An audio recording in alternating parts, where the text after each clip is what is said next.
Dans un Aviva Stadium chauffé à blanc, l'Angleterre voulait devenir la première équipe à remporter 2 grands chelems consécutifs dans le RBS 6 Nations, sans oublier un nouveau record de 19 victoires d'affilée en test match.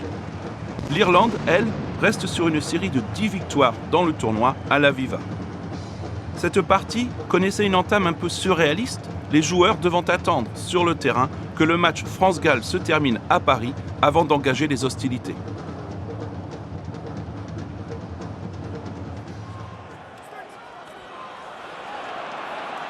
Après un début de match haché, l'Irlande se montrait dangereuse après une superbe chistera de Rory Best pour son coéquipier de l'Ulster, Jared Payne. L'arrière alertait Keith Hurst qui malheureusement perdait le ballon au contact. Superbe gestuelle du talonneur irlandais à rendre jaloux bon nombre de 3/4.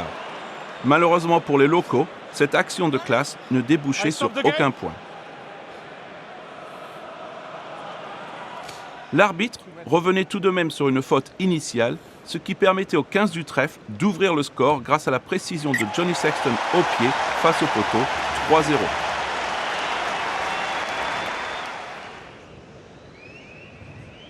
Puis 3 partout à la 17e minute grâce à Owen Farrell à environ 40 mètres des perches.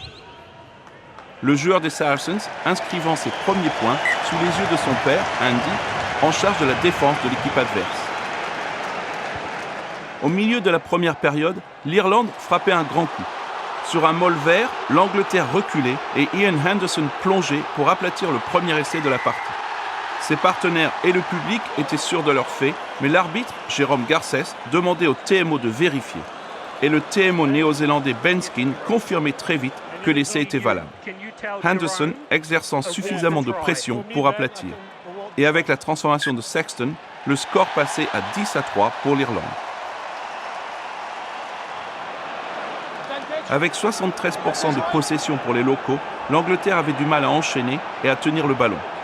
Mais à la 25e minute, Farrell dosait à merveille un petit coup de pied appuyé dans l'espace pour son coéquipier Elliot Daly. L'action était finalement avortée, mais l'Angleterre avait fait preuve de créativité dans une première période décevante pour le 15 de la Rose. 5 minutes après la reprise, l'Angleterre revenait au score, 10-6, sur un hors-jeu flagrant de Jack McGrath, sanctionné par l'arbitre. Farrell ne tremblait pas, malgré la distance, et permettait aux supporters anglais de croire à un retour des hommes d'Eddie Jones dans cette seconde période.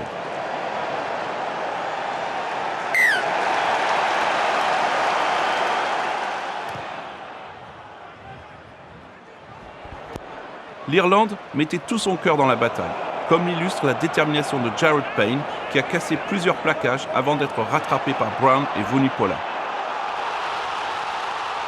Payne, titularisé en 15 après le forfait de Rob Kearney, allait briller en attaque et en défense.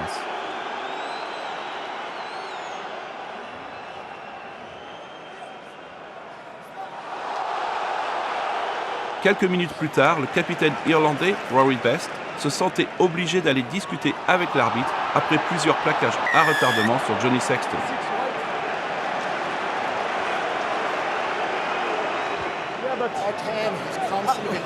We are in charge. We are the TMO, okay? I also have a responsibility to my team. Après cet échange, le jeu reprenait sur une pénalité pour une faute initiale et l'Irlande reprenait son avance de 7 points grâce à la précision au pied de Johnny Sexton, malgré une position difficile, 13-6 pour l'Irlande. Puis, alors que les nerfs des supporters des deux équipes étaient mis à rude épreuve, les visiteurs revenaient à 4 points sur une nouvelle pénalité de Farrell, 13-9. Mais l'Irlande allait parfaitement gérer son avance en fin de match et le remplaçant, Luke McGrath, pour ses débuts dans le tournoi, faisait preuve de maturité avec un superbe coup de pied qui renvoyait l'Angleterre près de sa ligne de but. Avec ce coup de pied parfaitement exécuté, le demi de mêlée plaçait les Anglais à presque 100 mètres de l'essai nécessaire pour gagner ce match. Une vraie montagne à escalader.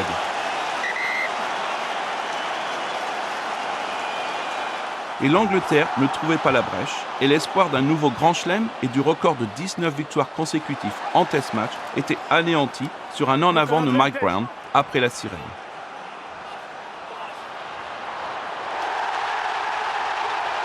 Les Irlandais pouvaient célébrer leur deuxième place après ce succès difficilement arraché. Déception pour les Anglais, qui peuvent cependant se consoler avec le trophée, même si cette défaite dans ce dernier match risque de gâcher leur fête et leur célébration. Dylan Hartley et ses coéquipiers peuvent être fiers de leurs exploits sous Eddie Jones, mais ils regretteront sans doute pendant quelques temps de ne pas avoir pu approcher cette 19e victoire consécutive. Score final à Dublin, Irlande 13, Angleterre 9 et l'Angleterre remporte le RBS 6 Nations 2017.